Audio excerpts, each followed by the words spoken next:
कंचन राज मुजफ्फरपुर।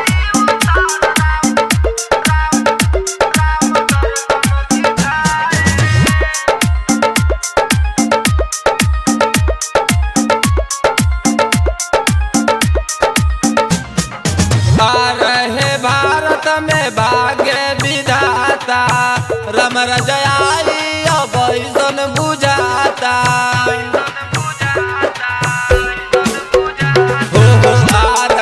भारत में भाग्य विधाता राम रजयाई बैसन बुझाता। बड़े बड़े लोग वही जा सिरवा झुकाए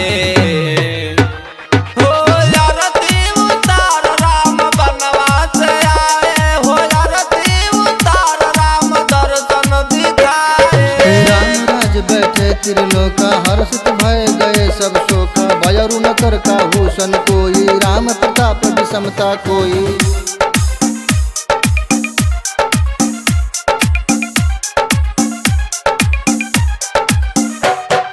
जय सिया राम जय सिया राम जय सिया राम जय सिया राम जय सिया राम जय सिया राम जय सिया राम जय सिया राम। 22 जनवरी के वनवास भइल पूरा 500 बरस रहली धरती अधूरा।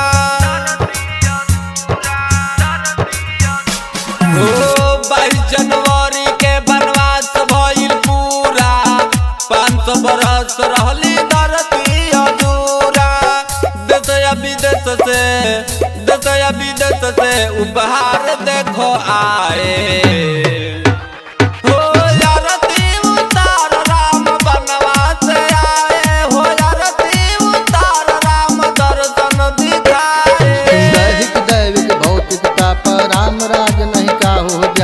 सब नर करहि परस्पर प्रीति चलहि स्वधर्म निरत श्रुति नीति।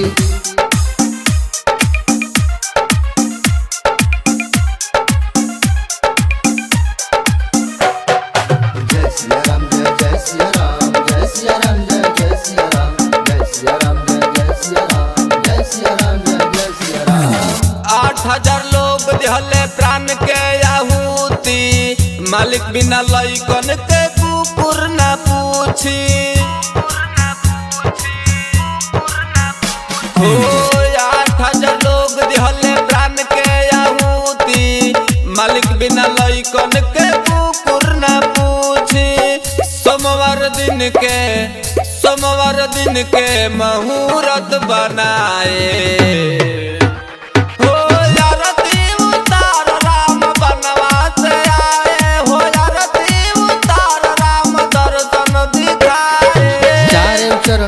जग माही पूरी रहा सपने हुआ अगनाही राम भगत रत नर और नारी सकल परम गति के अधिकारी।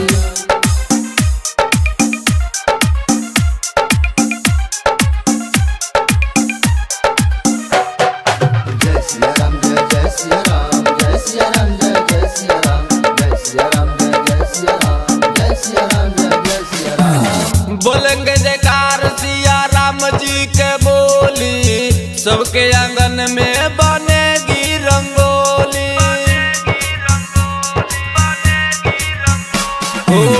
बोलेंगे जयकार सिया राम जी के बोली सबके आंगन में बनेगी रंगोली। गवते उपेंद्र के जीवन बीत जाए।